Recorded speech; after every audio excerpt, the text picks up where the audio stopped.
हाय बच्चों। तो बच्चे आज के क्लास में हम लोग एरिया ऑफ सेक्टर और पेरीमीटर ऑफ सेक्टर की बात करेंगे। बच्चे सेक्टर क्या होता है इसको पिछले क्लास में हम लोग जाने हैं और बच्चे फिर से यहाँ पे हम लोग सेक्टर की बात करेंगे। चलिए बच्चे बोर्ड पे देखते हैं और सीखने का प्रयास करते हैं। चलिए बच्चे, तो बोर्ड पे एक सर्कल ड्रॉ कर रखे हैं। तो बच्चे सेक्टर क्या होता है, तो सेक्टर के लिए आपको पहले जानना होगा आर्क, चाप किसको बोलते हैं। तो बच्चे किसी भी सर्कल के किसी पार्ट को ये हम क्या बोलते हैं, चाप बोलते हैं। तो अगर मान लिया जाए सर्कल का एक चाप ए बी हुआ तो दूसरा चाप क्या हुआ, ए बी हुआ तो दूसरा चाप हो गया B A.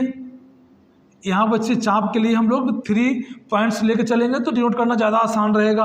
A P B अगर एक चाप है तो यहाँ ले लीजिए क्यू, तो ए क्यू बी दूसरा चाप है। तो बच्चे सर्कल के सरकमफ्रेंस के टुकड़े को ही हम क्या बोलते हैं, चाप बोलते हैं, आर्क बोलते हैं। तो बच्चे सेक्टर किसको बोलते हैं ये जानना होगा। तो चाप और सर्कल के 2 रेडियाई 2 त्रिज्या द्वारा घिरे गए एरिया को हम क्या बोलते हैं, सेक्टर बोलते हैं। तो देखिए बच्चे यही आपका हो गया एरिया ऑफ द सेक्टर। यही क्या हो गया आपका एरिया ऑफ द सेक्टर। तो यहाँ 2 सेक्टर बना, एक माइनर सेक्टर, ये छोटा सेक्टर है बच्चे, ये भी तो बड़ा वाला चाप है क्या, बड़ा आर्क है।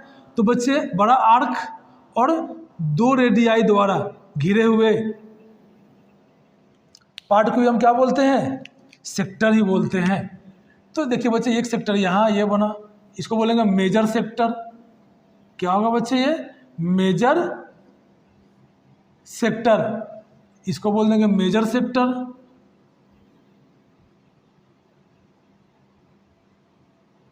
और इसको बोल देंगे माइनर सेक्टर।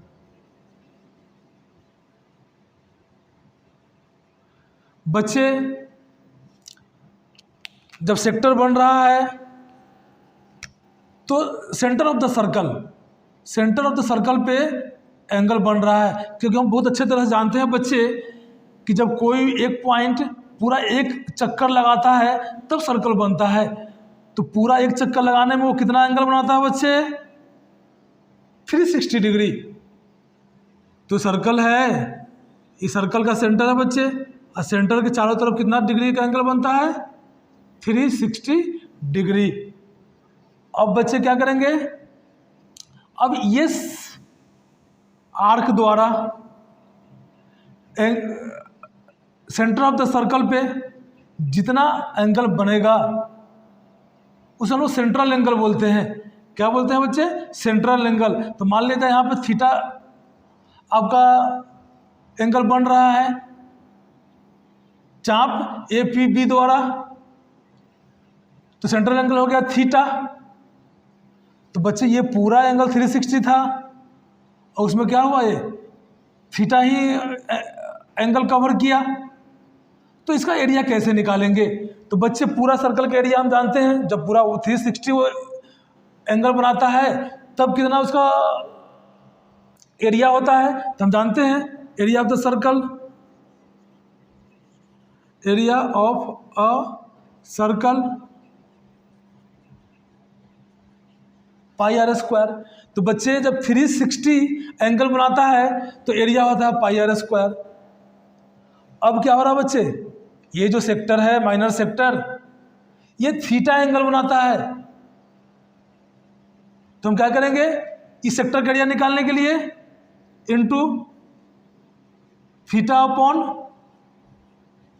360। बच्चे पूरा एंगल 360 है, उसमें से ये सेक्टर कितना एंगल, सेंट्रल एंगल कितना बन रहा है, यहाँ पे थीटा ही बन रहा है।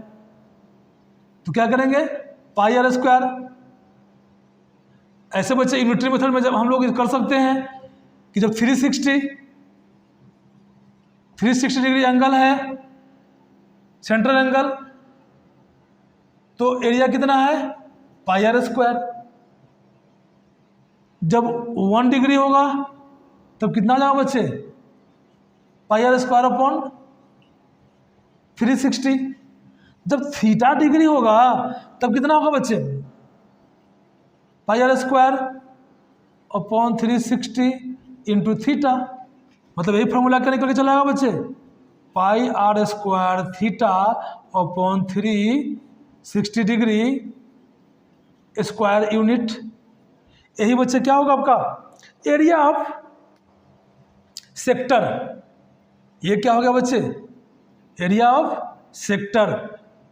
तो हम लोग क्या निकाल लिए, एरिया ऑफ सेक्टर। तो लिख दीजिए यहाँ पर ही, area of a sector equal to क्या हो जाएगा बच्चे, pi are square theta upon 360 unit square. देखो कंसेप्ट कैसे बनाना है, अपने दिमाग में कंसेप्ट कैसे बनाना है। अगर इस कंसेप्ट को आप दिमाग में रखेंगे तो कभी त्रिज्यखंड सेक्टर का एरिया निकालने में कोई परेशानी नहीं होगी बच्चे। इसलिए कंसेप्ट बनाना है। हम लोग याद करते हैं फॉर्मूला, अक्सर भूल जाते हैं, परंतु अगर इस तरह से, जैसे मैं अभी आपको बतलाया, अगर इस तरह से आप सेक्टर का एरिया का फॉर्मूला याद रखते हैं या कंसेप्ट बनाते हैं अपने दिमाग में, तो कभी नहीं भूलेंगे और कभी गलती नहीं करेंगे बच्चे। तो हम लोग एरिया ऑफ सेक्टर जान लिए हैं। अब यही देख लीजिए बच्चे, अब बात होगी लेंथ ऑफ द आर्क। ये आर्क है बच्चे, इस आर्क का लेंथ निकालना होगा तो क्या करेंगे, यहाँ भी देख लीजिए बच्चे।